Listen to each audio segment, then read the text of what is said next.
اللہ اللہ اللہ اللہ اللہ اللہ اللہ اللہ الحمد للہ رب العالمین والصلاة والسلام علی حبیبہ محمد وآلہ وصحبہ اجمعین۔ اعوذ باللہ من الشیطان الرجیم، بسم اللہ الرحمن الرحیم۔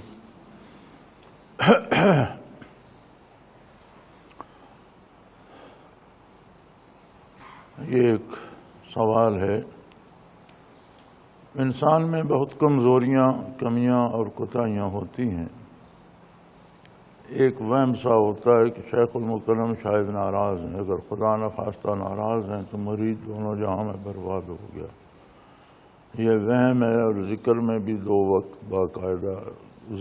وقت باقاعدہ کرتا ہے، لیکن یقین پختہ ہے کہ شیخ المکرم بہت شفیق اور مہربان ہیں۔ وہم اور یقین کے متعلق آگاہ فرمائیں۔ یہ بڑا دلچسپ سوال ہے، اور دلچسپ ہونے سے زیادہ یہ ضروری ہے۔ یہ جان رکھیے کہ جس بھی بندے کو اللہ یہ منصب عطا کرتا ہے کہ وہ شیخ کہلاتا ہے، اسے بہت وسعت قلبی عطا کرتا ہے، اور شیخ کے لیے سنت یہ ہے کہ اہل طائف نے نبی صلی اللہ علیہ وسلم پر پتھر برسائے،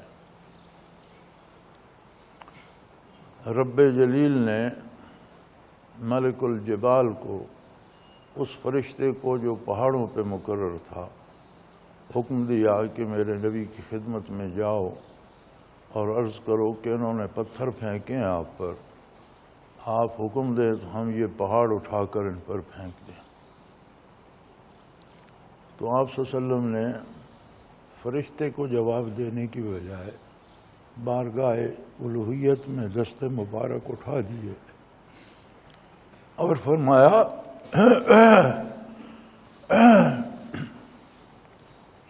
اللہم اہد قومی فانہم لا یعلمون، کہ انہوں نے جو پتھر پھینکے ہیں اللہ جہالت کی وجہ سے پھینکے ہیں، یہ مجھے جانتے نہیں ہیں، تو انہیں تباہ نہ فرما، انہیں ہدایت دے دے۔ تو شیخ کے لیے یہ سنت ہوتی ہے کہ وہ ایک ایک بندے کے لیے درد رکھتا ہے، اس کی اصلاح کی تمنا رکھتا ہے، اس کی بہتری کی توقع رکھتا ہے۔ اس سب کے باوجود شیخ بھی انسان ہوتا ہے، ہو سکتا ہے کسی وقت آپ کی غلطی نہ بھی ہو تو وہ اس پہ ناراض ہو جائے، اسے سمجھ نہ آئے، وہ سمجھے آپ کی غلطی ہے، ناراض ہو جائے۔ اس ناراضگی سے نقصان نہیں ہوتا، نفع اور نقصان کا مدار طالب کے خلوص پر ہے۔ دوسری بات یہ ہے کہ شیخ کسی سے خفا بھی ہوتا ہے تو اصلاح کے لیے ہوتا ہے، اور وہ لمحاتی اور وقتی بات ہوتی ہے۔ دوسرے لمحے پوچھیں تو شاید اسے یاد بھی نہیں ہوتا کہ میں کسی سے خفا ہوا تھا، اور اس سے نقصان نہیں ہوتا۔ ہاں، ایک بڑی عجیب بات ہے، اور یہ ہم نے تجربہ کر کے بھی، ہمارے سامنے یہ واقعات ہوئے اور ہم نے دیکھے، ہم اس کے شاہد ہیں کہ بعض لوگ شیخ کو خوش کرنے کے لیے بڑی خدمت کرتے ہیں اور تحفے دیتے ہیں اور چیزیں لے آتے ہیں۔ مقصد یہ ہوتا ہے کہ میں ذرا قریب ہو جاؤں اور معتبر بن جاؤں اور باقی لوگوں پہ میرا کچھ ہو جائے۔ اخذ فیض مقصد نہیں ہوتا، خلوص نہیں ہوتا۔ شیخ انسان ہے، وقتی طور پہ وہ اسے خوش بھی کر لیں، لیکن انہیں فائدہ نہیں ہوتا، نقصان ہوتا۔ انہیں ملتا کچھ نہیں، چیزیں سلب ہو جاتی ہیں۔ یہ نظام اللہ کریم کے دست قدرت میں ہے۔ جہاں جس میں جتنا خلوص ہوتا ہے وہاں اس کو اتنی برکات مل جاتی. نسبت اویسیہ کا خصوصی کمال یہ ہے کہ جس طرح حضرت اویس رضی اللہ عنہ بارگاہ رسالت پناہی میں حاضر نہ ہو سکے، وہ صحابی نہیں ہیں، تابعی ہیں. خلفاء راشدین کا زمانہ پایا انہوں نے، اور حضرت عمر رضی اللہ عنہ کے زمانے میں مدینہ منورہ بھی حاضر ہوئے، اور پھر کوفہ منتقل ہو گئے، وہیں ان کا وصال ہوا. لوگوں نے پتہ نہیں کہاں کہاں فرضی روزے مقبرے بنا رکھے ہیں، لیکن اخذ برکات انہوں نے سیر ہو کر حاصل کیا. بلکہ نبی کریم صلی اللہ علیہ وسلم نے سیدنا فاروق اعظم رضی اللہ عنہ سے فرمایا تھا کہ اویس سے ملاقات ہو تو اسے میرا سلام بھی پہنچانا اور کہنا میری امت کے لیے دعا کرے. تو یہ بہت بڑا منصب ہے جو انہیں دوری میں بھی حاصل ہو گیا.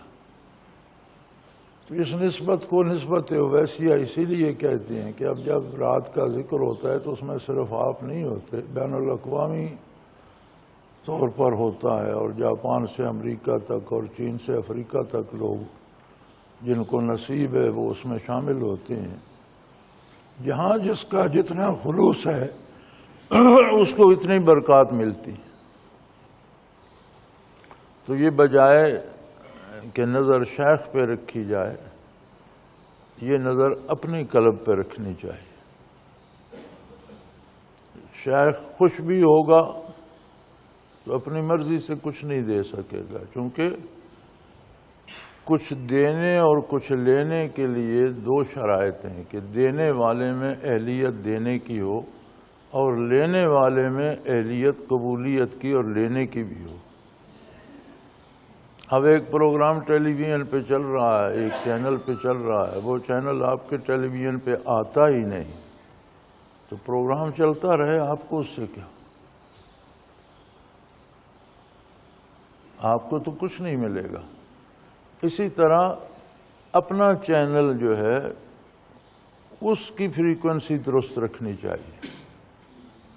یہ فکر نہ کریں، شیخ ناراض نہیں ہوتے، کسی بات پہ ڈانٹ بھی دیں تو اصلاح کے لیے ہوتا ہے، کبھی خفا بھی ہوں تو ایسی پھر شیخ بھی انسان ہوتا ہے، اسے غلطی بھی لگ سکتی ہے. ایک بندہ مخلص ہوتا ہے لیکن کسی وقت اس پہ وہ خفا ہو جاتا ہے، لیکن اللہ کریم دیکھ رہے ہیں، انہیں غلطی نہیں لگتی.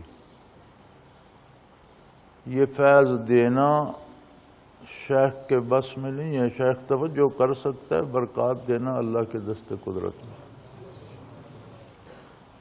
تو جب آپ کی اپنی فریکوینسی درست ہوگی تو کوئی فرق نہیں پڑتا. اور میں نہیں سمجھتا کہ کوئی بھی شیخ کسی وقت کسی سے اس طرح ناراض ہو. اگر کوئی جھڑک دیتا ہے یا کوئی ڈانٹ پڑ جاتی ہے تو اس کی وجہ اصلاح ہوتی ہے، اور اصلاح بھی بندے کی خیر خواہی ہے، اصلاح دشمنی نہیں ہوتی. کسی غلط کام سے، کسی غلط خیال سے، کسی غلط وجہ سے روکا جائے تو یہ بھی دوستی ہے، یہ دشمنی نہیں ہے، یہ ناراضگی نہیں ہے، یہ بھی محبت کا ایک انداز ہے. تو یہ وہم نہ کیا جائے. ہاں، اپنی نگرانی ہمہ وقت کرنی چاہیے. تو اس میں مشکلات آتی ہیں. دنیا دار ابتلا ہے، ابلیس کے پاس مہلت ہے، اور وہ مار بھی کھاتا رہے تو اپنے کام سے باز نہیں آتا. وہ لگا ہی رہتا ہے کہ شاید کبھی کہیں کوئی موقع کسی جگہ میری بات چل جائے. تو حتیٰ یاتیک الیقین وَاعْبُدْ رَبَّكَ حتیٰ یاتیک الیقین.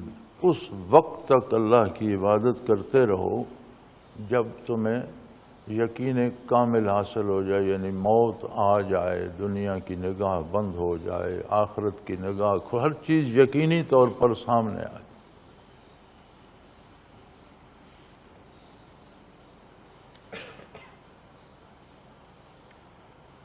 تو تب تک، بلکہ بعض اوقات یہ ہوتا ہے کہ قبر میں جب فرشتے سوال و جواب کرتے ہیں تو یہ اس وقت بھی کوشش کرتا ہے کہ بندے کو بہکائے۔ یہ بڑی عجیب بات ہے کہ مکلف زندگی تو ختم ہو گئی، اب تو وہ دار تکلیف میں نہیں ہے، تو برزخ میں یہ اس کی کوشش کیا رنگ لائے گی؟ یہ ان لوگوں کے ساتھ ہوتا ہے جن کی زندگی میں اس کے ساتھ رفاقت ہو، کوئی اس کے ساتھ تعلق ہو، کہیں اس کی بات مانتے ہوں۔ گناہ ہو جانا اور بات ہے، اور شیطان سے تعلق رکھنا ایک اور بات ہے۔ غلطی ہو سکتی ہے، لیکن شیطان سے نفرت ضروری ہے، دل میں شیطان کی دشمنی ہو، اس لیے کہ وہ نوع انسانی کا دشمن ہے۔ تو برزخ میں ان لوگوں کو بہکانے کی کوشش کرتا ہے جن کے ساتھ دنیا میں اس کا رشتہ ہوتا ہے، کوئی نہ کوئی تعلق ہوتا ہے، کوئی نہ کوئی گنجائش ان کے قلب میں اس کے لیے بھی ہوتی ہے۔ جن کے دل میں اس کے لیے گنجائش نہیں بلکہ دشمنی ہوتی ہے، ان کو دخل اندازی نہیں کر سکتا، اللہ ان کی حفاظت فرماتے ہیں۔ تو اگر یہاں تک خطرہ ہے تو پھر زندگی میں کون بچ سکتا ہے جب تک اس کی اللہ حفاظت نہ فرمائے؟ تو اس اعتبار سے اپنے قلب کی حفاظت کرنی چاہیے، اپنی فریکوینسی درست رکھنی چاہیے، تو پھر کچھ نہیں بگڑتا، اللہ جو چاہتے ہیں وہ عطا فرماتے ہیں۔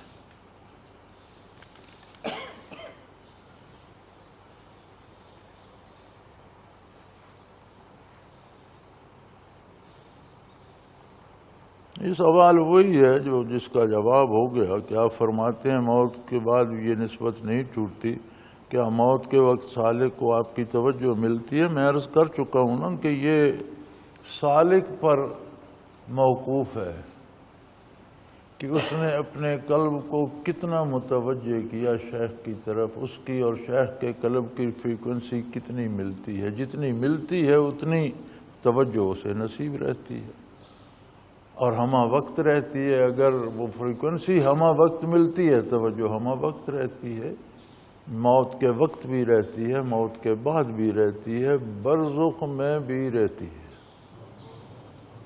مجھے یاد ہے ہم گجرات کے کسی علاقے میں جا رہے تھے، کسی گاؤں میں، دیہات میں کہیں جانا تھا کسی کے پاس، مجھے اب یاد نہیں گاؤں کون سا تھا، مدت کی بات ہے کہ میرے خیال ہے 60s کی بات ہے، تو 60-70 سال ہو گئے، اب یاد بھی نہیں ہے صحیح بات۔ یہ واقعہ مجھے صحیح یاد ہے کہ دیہات میں جا رہے تھے اور اس وقت آج کل کی طرح سڑکیں بھی نہیں تھیں، پھر جو دیہات میں جاتی تھی وہ تو 8 فٹ کا گولا ہوتا تھا اور ٹوٹا پھوٹا ہوا خستہ سا۔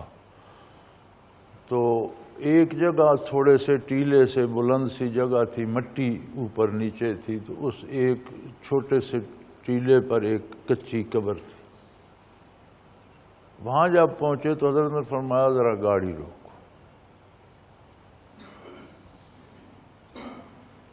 دو منٹ بعد فرمایا چلو چلیں، چل پڑے ہم تو۔ میں نے عرض کی حضرت کیا بات تھی؟ فرمانے لگے یہ جس کی قبر ہے اس نے ساری زندگی اس تلاش میں گزاری ہے کہ کوئی بندہ مجھے اللہ اللہ کرانے والا مل جائے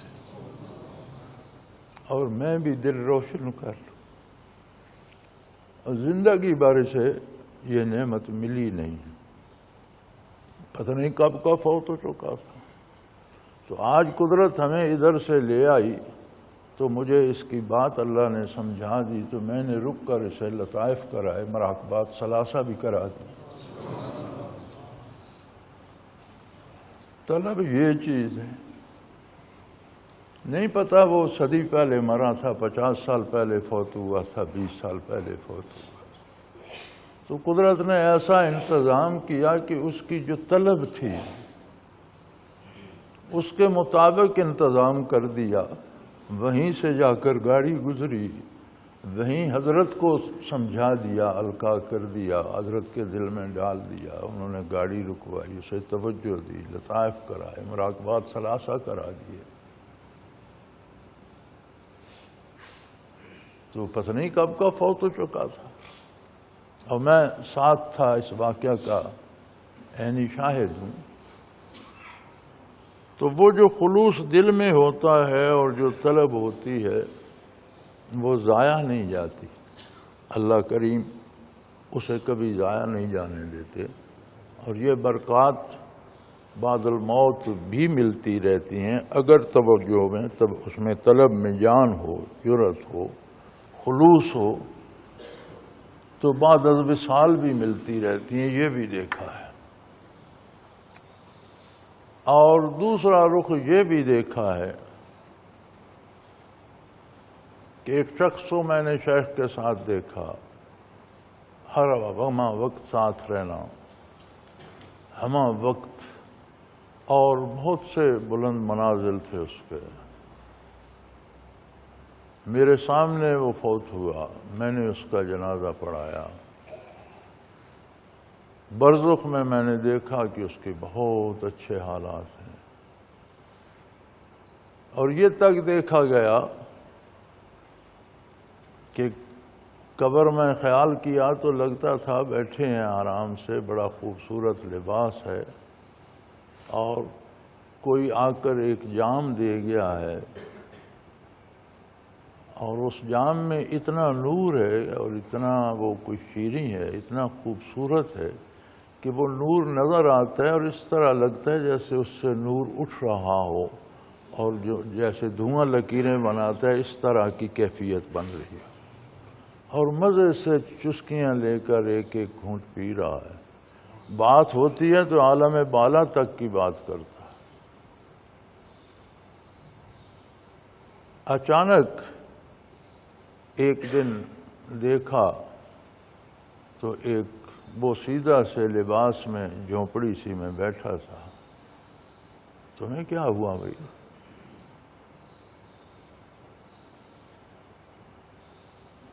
کہنے لگا بڑا ساتھ رہا شیخ کے عمر بھر، بڑا راضی رکھا شیخ کو، بڑے مراقبات ہوئے، لیکن یار دل میں وہ خلوص نہیں تھا۔ دل میں یہی بات تھی کہ چلو ان کے ساتھ رہنے سے دنیا میں عزت بھی ہے، لوگ احترام بھی کرتے ہیں، فائدہ بھی ملتا ہے، لوگ تحفے بھی دیتے ہیں۔ تو جتنا خلوص تھا چند دن وہ موج رہی، پھر اگلوں نے کہا بھئی تمہارا سرمایہ ختم ہو گیا، ہر چیز واپس کرو، اور تمہارے لیے اتنی برکت کافی ہے کہ اللہ تمہیں عذاب نہیں دے گا، لیکن رہو گے مفلس، یہ جھونپڑی اور یہ پرانا لباس تمہارا ہے، اور وہ باتیں بھول جاؤ کہ کہاں پرواز کیا کرتے تھے منازل بالا میں، وہ باتیں بھول جاؤ۔ یہ اتنا سنجیدہ اور اتنا پکا اور پختہ نظام ہے، اور ہر بندے کے اپنے خلوص پہ چلتا ہے۔ میں حیران ہوں اس میں یہ باتیں نہیں کرتا، یہ کل سے آپ نے مجھ سے 2-3 باتیں کروا لی، یہ باتیں کی نہیں جاتی اس لیے کہ لوگوں کی سمجھ میں نہیں آتی، پھر لوگ طرح طرح کی باتیں کرتے ہیں اور ان کو نقصان ہوتا ہے، ہمارا تو کیا بگڑنا ہے، پھر وہ جو باتیں بناتے ہیں ان کو نقصان ہوتا ہے۔ تو اس لیے حضور صلی اللہ علیہ وسلم کا ارشاد عالی ہے کہ قولوا للناس علی قدر عقولہم، او کما قال رسول اللہ صلی اللہ علیہ وسلم، لوگوں سے وہ باتیں کرو جو وہ سمجھ سکیں، جس کی وہ عقل رکھتے ہیں۔ تو یہ سالکین تو سمجھ سکتے ہیں، لیکن چونکہ یہ بات پھر یہاں آپ تک رہتی نہیں، باہر نکل جاتی ہے، تو باہر لوگ ان باتوں کو نہیں سمجھتے، یا پھر مذاق اڑاتے ہیں یا انکار کرتے ہیں، تو اس سے انہیں نقصان ہوتا ہے، اس لیے یہ باتیں نہیں کی جاتی۔ تو آپ دیکھ لیں کہ بندے کی خلوص کی کیفیت کیا ہے کہ دنیا میں اسے کہاں تک اللہ نے منازل دیے، عند الموت ٹھیک رہے، موت کے بعد چند دن ہفتہ بھر ٹھیک رہے، اور ہفتے بعد فرمایا تمہارا خلوص اتنا ہی تھا، تمہاری پونجی اتنی تھی، تمہارا سرمایہ ختم ہو۔ اور پھر یہ بھی اس کا کرم ہے، اس کا احسان ہے کہ اسے عذاب میں نہیں پکڑا، کہا چلو تمہارے شیخ کے طفیل تمہیں عذاب نہیں دیتے، نجات میں رہو، لیکن رہو گے مفلس۔ تو قرآن کریم فرماتا ہے من زحزح عن النار فقد فاز، جو دوزخ جانے سے بچ گیا وہ بھی جیت گیا، کامیاب ہو گیا۔ تو چلو الحمدللہ دوزخ جانے سے تو بچ گیا، اتنی برکت تو اسے نصیب ہو گئی، لیکن وہ بات کہاں کہ کسی نے عالم امر کی سیر کی ہو اور اسے پھر لطائف بھی باقی نہ رہیں، تو کہاں وہ لذت، کہاں یہ بات۔ پھر ایک بندہ شاہی محل میں رہتا ہو اور اس کی زندگی نہ لی جائے لیکن اسے جھونپڑی میں رہنے پہ مجبور کر دیا جائے، تو کتنا فرق ہے۔ تو یہ ہوتا ہے بندے کے اپنے خلوص پر، اور اس کے نتائج اس طرح سے آتے ہیں۔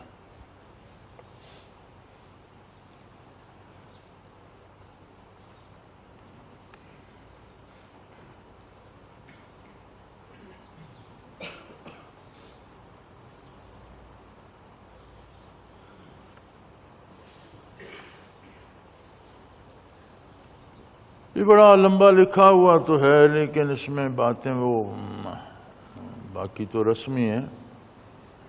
اصل بات یہ ہے کہ حدیث مبارک کا مفہوم ہے کہ جس گھر میں تصویر اور کتا ہو اس گھر میں رحمت کے فرشتے نہیں آتے۔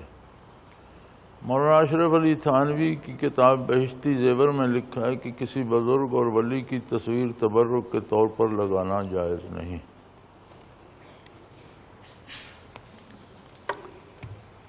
سب سے پہلا سوال جو اس پہ وارد ہوتا ہے وہ یہ ہے کہ تصویر ہوتی کیا ہے، تصویر کی ڈیفینیشن کیا ہے۔ تو اس میں علماء کی دو آراء ہیں۔ کچھ تو یہ نقش جو کاغذ پہ بن جاتا ہے اسے تصویر کہتے ہیں، لیکن متقدمین علماء فرماتے ہیں کہ جس کے 3 اضلاع ہوں، لمبائی چوڑائی موٹائی ہو، کیونکہ لفظ تمثیل کا آیا ہے، تصویر کا نہیں۔ تمثیل کہتے ہیں بت کو، جس میں 3 ڈائمینشنز ہوں، اور 3 ڈائمینشنز بت میں ہوتی ہیں، چوڑائی ہے، لمبائی ہے، اونچائی ہے۔ تو متقدمین علماء کا ڈاکٹر غلام مرتضیٰ مرحوم نے مجھے وعدہ کیا تھا کہ وہ پوری، میرے پاس ایک کتاب ہے جس میں یہ پوری بحث ہے کہ تصویر سے، تمثیل سے مراد 3 ڈائمینشن چیز ہے، میں آپ کو پیش کروں گا، لیکن انہیں پھر زندگی نے مہلت نہ دی، شہید ہو گئے، اور وہ کتاب انہی کے پاس رہ گئی۔ لیکن یہ ضروری ہے یہ سمجھ لیں کہ متقدمین علماء تصویر کو تمثیل، لفظ اصل جو آتا ہے قرآن میں وہ تمثیل ہے، اور تمثیل کے 3 اضلاع ہونے چاہیے، 3 ڈائمینشن ہوتی ہے۔ اگر یہی معنی لیا جائے پھر تو بات ہی ختم ہو گئی کہ کاغذ پر بنی تصویر کا کیا ہے، وہ اس میں آتی نہیں۔ لیکن اگر یہ کاغذ پر بنی تصویر بھی لی جائے تو اس میں بھی علماء کا فتویٰ یہ ہے کہ ایسی تصویر جس میں زندگی کے آثار ہونا ممکن ہو، یعنی پوری وجود کی تصویر ہو کہ جس میں حیات کا تصور ممکن ہو، اس پہ سارے متفق ہیں کہ جس میں حیات کا تصور ممکن نہیں وہ تصویر نہیں۔ یعنی آدھی یہاں سے اوپر تصویر بنی ہوئی ہے، یا وہ ایک دفعہ پورا برے صغیر میں یہ شور پھیلا تھا، وہ فوجیوں کے جو پٹن آتے تھے ان پر ملکہ کی تصویر ہوتی تھی، اس سے نماز ہوتی ہے کہ نہیں۔ اب جیب میں نوٹ ہوتا ہے، اس پر قائد اعظم کی تصویر ہے، تصویر جیب میں ہے، نماز ہو رہی ہے کہ نہیں۔ تو یہ سوال ایسے پاسپورٹ پر تصویر لگی ہوئی ہے اور آپ بیت اللہ کا طواف کر رہے ہیں، طواف ہوگا یا نہیں ہوگا؟ حج پر جاتے ہیں، پاسپورٹ ہر وقت پاس رکھو جی، شرطہ پوچھ لے گا۔ اب طواف کے دوران پاسپورٹ پاس ہے، اس پر تو علماء فرماتے ہیں کہ یہ تصویر سرے سے ہے ہی نہیں، اس میں زندگی کا تصور نہیں ہے۔ جتنی سی تصویر نوٹ پہ چھپتی ہے، جتنی سی پاسپورٹ پہ لگتی ہے، جتنی سی یہ آدھی تصویر، یہ اس میں تصویر کا تصور نہیں ہے۔ اس پہ سب متفق ہیں کہ یہ تصویر نہیں ہے۔ تو جس میں زندگی کا تصور ممکن ہو، یعنی سر تا پا مکمل تصویر ہو، وہ آئے گی تصویر کے حکم میں ان علماء کے مطابق جو اس کاغذ کے نقش کو تصویر مانتے ہیں۔ جو 3 ڈائمنشن کو تصویر مانتے ہیں ان کے مطابق پھر نہیں آئے گا۔ تو تصویر کا معاملہ یہ ہے کہ کوئی ایسی تصویر نہ لگائی جائے، اگر احتیاط ہی کرنی ہے تو ایسی مکمل تصویر نہ لگائیں جس میں زندگی کا تصور ہو، اور یہ درست ہے۔ ورنہ اگر آپ اس بات پہ آئیں گے کہ ہر نقش تصویر ہے تو پھر تو ہر بندے نے بت اٹھایا ہوا ہے۔ 10 نوٹ ہیں جیب میں تو 10 بت ہیں۔ پھر کہیں جاتا ہے، حج پہ بھی جاتا ہے تو پاسپورٹ پہ، شناختی کارڈ پہ، تو یہ ان کا کوئی حرج نہیں، یہ تصویر کے زمرے میں نہیں آتا۔ جہاں تک کتے کی بات ہے تو اس میں بھی نبی کریم صلی اللہ علیہ وسلم نے اجازت دی ہے کہ یہ جو شوقیہ کتے پالے جاتے ہیں یہ ان کی بات ہے۔ اگر کوئی چوکیداری کے لیے کتا رکھتا ہے تو وہ جائز ہے، اور کوئی شکار کے لیے سدھایا ہوا کتا رکھتا ہے اور اس کی زندگی کا مدار ایک طرح سے شکار پر بھی ہے۔ شوقیہ شکار کی نہ اجازت ہے جانور مارنے کی اور نہ شوقیہ کتے رکھنے کی، لیکن بعض اوقات لوگوں کی زندگی کا مدار اس پہ ہوتا ہے، اتنا کبھی کبھی شکار پر ہوتا ہے۔ تو اب قرآن کریم میں موجود ہے کہ وہ کتا جو تم نے سدھایا ہوا ہے وہ شکار کو پکڑ رکھے اور تم اسے ذبح کر لو تو وہ حلال ہے۔ تو وہ کتا سدھانا اور کتا شکار پر چھوڑنے تک، کتا پالے گا کوئی تو سدھائے گا۔ تو وہ کتے جو ضرورت کے لیے رکھے جاتے ہیں وہ اس میں نہیں آتے۔ وہ کتے جو شوقیہ پالے جاتے ہیں اور سینے سے لگا لگا کر تصویریں بنائی جاتی ہیں اور جن کا کوئی فائدہ نہیں ہوتا، وہ جیسے پرویز مشرف صاحب نے 2 اٹھا رکھے تھے، اب وہ نہ وہ شکاری ہیں نہ چوکیدار ہیں، تو ایسے کا کوئی فائدہ، تو وہ اس حدیث کے مصداق آتے ہیں۔ تو ان چیزوں کو سمجھے بغیر لوگ فتوے دیتے رہتے ہیں، چیز کو اور اس مسئلے کو اور اس فتوے کو، اس کی ضروریات کو، اس کے اطلاق کو سمجھ لینا چاہیے کہ کہاں اس کا اطلاق ہوتا ہے اور کہاں نہیں ہوتا۔ شکار کی جہاں تک بات ہے، چلو ضمناً آ گئی، تو شاہ اسماعیل شہید رحمۃ اللہ تعالیٰ علیہ شکار کیا کرتے تھے، اور نواح دہلی میں بے شمار ہرن ہوا کرتا تھا اس زمانے میں۔ تو وہ زمانہ تیر و تفنگ کا نہیں تھا، تیر و تلوار کا تھا، بندوق کا زمانہ نہیں تھا، تیر اور تلوار کا تھا۔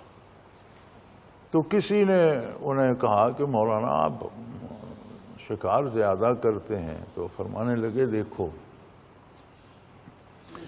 پہلی بات تو یہ ہے کہ میں جہاد کی تیاری میں نشانہ بازی بھی پختہ کرتا ہوں، اور سارا دن پھرتے رہنے چلتے رہنے سے ایکسرسائز بھی ہوتی ہے، وجود بھی صحیح رہتا ہے اور مشق بھی ہو جاتی ہے، تو میں وہ تیاری کرتا رہتا ہوں۔ چھپ کر جانا، ہرنوں کے قریب جانا، تیر سے ہرن کا شکار کرنا، تو اس سارے میں وہ جہاد کی ساری صورتیں آ جاتی۔ دوسری بات یہ ہے کہ شکار کا گوشت یہ ہے اطیب الرزق ہے، کہ آپ شکار مار کے ذبح کر لیتے ہیں تو براہ راست اللہ سے وہ رزق آپ نے لے لیا، درمیان میں نہ کوئی دکاندار آیا، نہ منڈی آئی، نہ کوئی کمیشن آیا، نہ کچھ بھی نہیں، تو کہیں نہ کہیں کوئی خلل ہو جاتا ہے کسی نہ کسی سے، یہ تو براہ راست آپ نے اللہ سے لے لیا، یہ اطیب الرزق ہے، حاصل کرنا چاہیے۔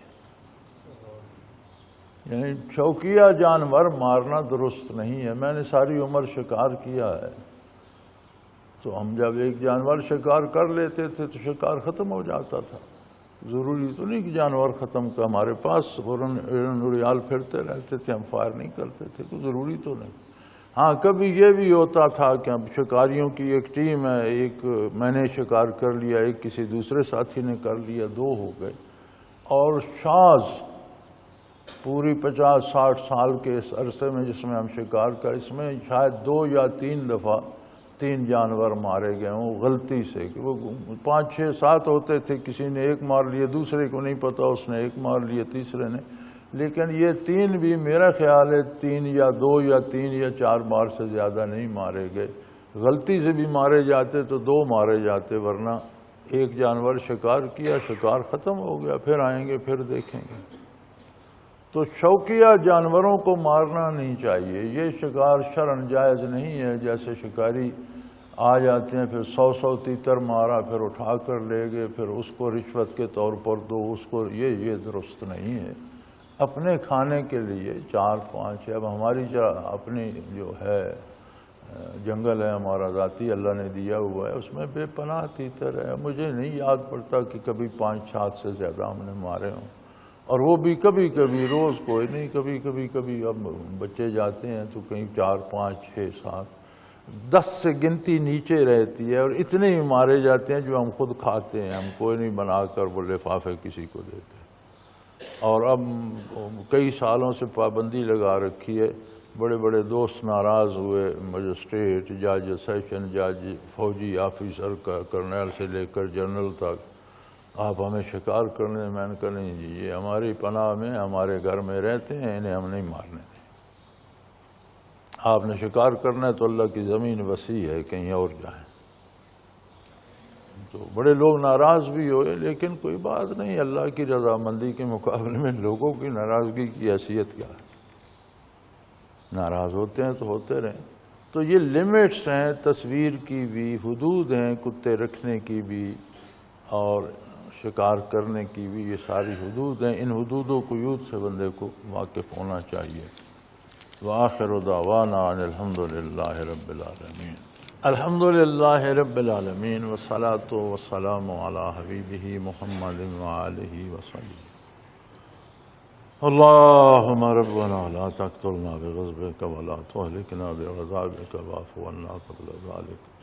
اللہم ربنا لا تسلط علینا من لا یرحمنا، انت ولینا فی سفرنا وحضرنا فی مالنا واہلنا، انت ولینا فی الدنیا والآخرہ، توفنا مسلمین والحقنا بالصالحین۔ اللہم انصر الاسلام والمسلمین فإنک علی کل شیء قدیر۔